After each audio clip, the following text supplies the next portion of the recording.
sebenarnya untuk membahas tentang kehidupan beliau ya, kalau Habib ingin bertanya ya, teman-teman ingin bertanya apa sih yang membuat Syekhona Khalil ini keramat ya, sampai sekarang ini makamnya diziarahi ribuan orang, bahkan setiap harinya berpuluh-puluh bis datang ke Martajasa, ke makam beliau dari segala penjuru Indonesia, bahkan yang dari Malaysia pun, dari Thailand pun juga ada yang berziarah ya. Jadi selama ini Habib memang buku-buku ya atau orang-orang yang mengisahkan tentang sejarah Syekhona Khalil lebih fokus kepada karomah beliau, kepada khawarikul adah beliau, tapi tidak fokus kepada poin-poin ya, sebab apa Syekhona bisa mendapatkan karomah yang begitu besar seperti itu. Jadi kalau kita lihat dari sejarahnya ya seperti itu tadi, yang membuat Syekhona Khalil bisa mendapat kedudukan yang tinggi di sisi Allah Subhanahu wa taala, mendapat karomah yang begitu besar adalah takzim beliau terhadap para gurunya. Ini Habib, takzim beliau terhadap para gurunya. Bukan hanya terhadap para gurunya, bahkan takzim beliau kepada para ulama secara umum. Ya. Jadi wabil khusus para habaib. Wabil khusus para habaib. Jadi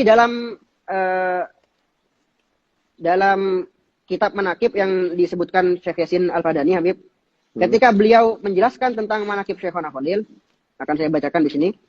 Nah.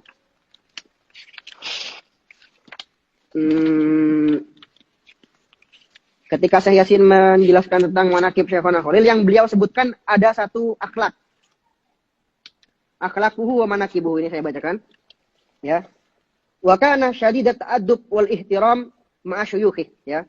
Bahwa Syekhona Khalil ini sifat yang paling menonjol dari beliau sangat hormat, sangat taklim terhadap para gurunya. Sampai dikisahkan di sini ada satu kisah, suatu ketika Syekhona Khalil ini naik delman Habib. Ya, naik delman, naik dokar, ini kisah yang masyhur. Tahu-tahu Syekhona Khalil nanya kepada supirnya, kepada Pak kusirnya, Pak, ini kuda dari daerah mana? Berasal dari mana?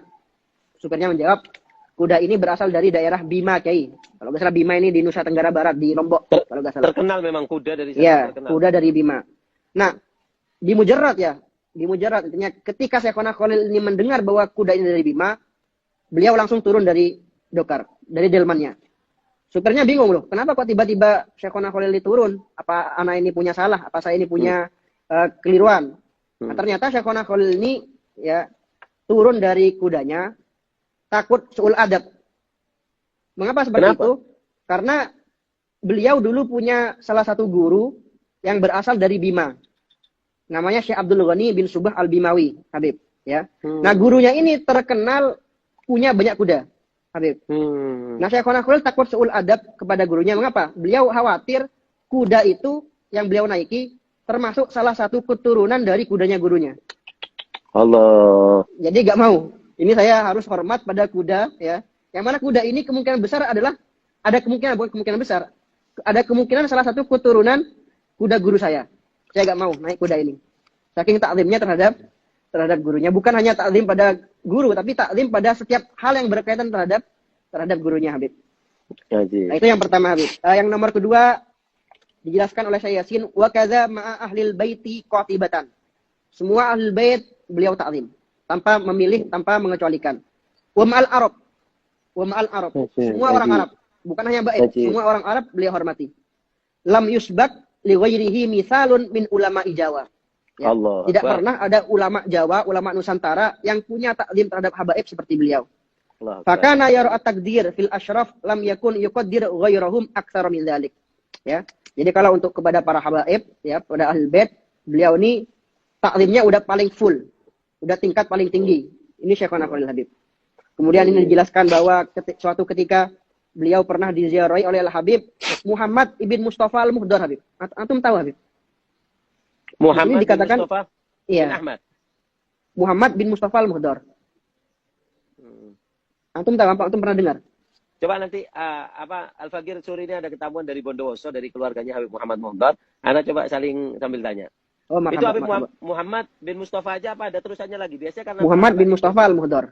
Nah, karena para habaib biasanya kalau sudah nyebut tiga nama itu mudah diketahui. Tapi kalau dua nama agak sulit karena bedanya kan sama-sama. Coba nanti Al-Fakir ingin tanya yang sezaman, nanti insya Allah banyak berkum insya Allah. Nah. Ajib. Jadi ini ketika beliau kedatangan Habib Muhammad bin Mustafa Al-Muhdar ya, Syekhona Khalil ini sampai menyambut beliau dengan bertelanjang kaki, gak pakai sandal. Allah. Juga beliau yutok tiurok sahu, sampai nunduk-nunduk Habib. Ketika menyambut dari jauh itu udah nunduk-nunduk dari jauh. Menyambut Habib ini, Habib Muhammad bin Mustafa Al-Muhdar. Juga dikatakan di sini Habib wazarahu Al-Habib Muhammad bin Ahmad bin Muhammad Al-Muhdar. Ya, beliau pernah ya satu zaman dengan Syekhona Khalil. Beliau benar kedatangan Habib Muhammad bin Ahmad Al-Muhdar, Al-Masyhur Al-Ma'ruf yang makamnya di Ampel Surabaya Habib. Naam. Fa akramahu ikraman taman. Beliau muliakan sedemikian rupa, beliau ta'zimi sedemikian rupa ya. Bahkan di sini dikatakan wa kana yukatibu ma'al Habib Al-Muhaddits Husain bin Muhammad Al-Habsyi. Ya, saudara dari Habib Ali Al-Habsyi. Mukatabah, beliau saling surat menyurat dengan kakak kalau salah Habib ya. Kakak dari Habib Ali bin Muhammad Al-Habsyi. Dan juga termasuk kedekatan beliau terhadap para habaib, Habib. Banyak murid beliau dari golongan para habaib. Yang paling masyhur adalah Habib Salim bin Jindan ya. Kakek dari kakek dari Habib Jindan. Itu ini masyhur bahwa beliau menyebutkan dalam banyak karangan beliau ya bahwa saya mengambil sanad dari Syekhona Khalil bin Abdul Latif Al-Bankalani. Juga Habib termasuk yang membuat beliau ini karomah ya. Beliau ini tawadu, sangat-sangat tawadu. Bahkan meskipun beliau punya ribuan santri yang alim alamah, bahkan meskipun beliau ini seorang wali yang punya pangkat sangat tinggi di sisi Allah, beliau tidak pernah merasa dirinya orang alim. Sampai diriwayatkan Syekhona ini Habib kalau mengajar jurmiyah nggak pernah khatam. Padahal beliau ini kan alamah, sangat alim dalam ilmu nahu, ngajar alfiyah, ngajar kitab-kitab besar. Tapi ketika mengajar jurmiyah nggak pernah khatam katanya Habib. Mengapa begitu? Karena setiap Syekhona Khalil ini sampai pada babula Habib, ada situ babula, bab menerangkan tentang la linafil jinsi ya. Iklam, kan seperti itu bacanya. Iklam, ketahuilah. Oleh Syekhona Khalil dibaca lurus babu la a'lam. Bab saya tidak tahu. Bab saya tidak tahu, seperti itu Habib. Nah, akhirnya setiap sampai pada bab itu beliau baca babul a'lam. Bab saya tidak tahu. Beliau langsung tutup kitab, terus beliau berkata, oh iya saya ini emang nggak tahu apa-apa. Turun, pulang ke rumahnya. Besoknya mulai lagi dari babul kalam. Memang dalam pembacaan kitab beliau sering nyeleneh Habib. Sampai kalau nggak salah diriwayatkan Ki Abdul Karim Lirboyo itu kalau baca kitab ya, atau kalau maknai, itu ada kalimat yang nggak sesuai dengan nahu. Ya, al-kalamu itu dibaca al-kalami seperti itu Habib. Ada yang protes, loh kok bisa kok? Ada yang iskal dalam hatinya. Kok bisa kok mubtada kok dibaca kasroh, kok dibaca jer. Akhirnya dikasih oleh beliau. Yo jangan protes, lo guru saya bacanya seperti ini kan seperti itu. Guru saya baca seperti itu.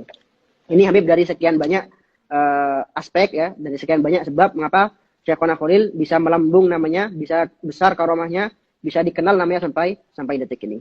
Selebihnya mungkin bisa kita bahas dalam tanya jawab Habib. Berarti 3 tadi Gus ya? Apa namanya tentang takdim beliau kepada guru dan takdim beliau kepada para habaib dan juga apa namanya tawaduk beliau. Nah, bahkan saya tambahi lagi Habib, termasuk tawaduk beliau ya. Takzim beliau bukan hanya pada para gurunya, bahkan pada semua ulama. Beliau sebelum wafat Habib ya, sering pergi ke Tebuireng Habib, ke Jombang. Ya. Ke pondoknya Kiai Haji Hasyim Asy'ari. Bukan untuk apa ya, kalau saya husnudzon saya karena memang ahwalnya beliau waktu itu juga menunjukkan ketawaduan ya. Beliau ngaji hadis kepada Kiai Hasyim Asy'ari, murid beliau sendiri. Ngaji hadis kepada murid beliau sendiri. Sampai dikisahkan juga pada waktu itu Kiai Hasyim sama Syekhona saling rebut sandal Habib. Saling rebut membalikkan sandal masing-masing. Saking takzimnya Syekhona kepada para ulama, bahkan murid beliau sendiri beliau takzimi. Kiai Hasyim Asy'ari yang mondok ya, bertahun-tahun di Bangkalan, tapi beliau tidak anggap sebagai seorang murid, bahkan beliau anggap beliau juga sebagai seorang guru, seorang ulama yang juga wajib untuk dihormati. Sekian Habib. Mungkin selebihnya bisa ditanyakan pada tanya jawab. Nah.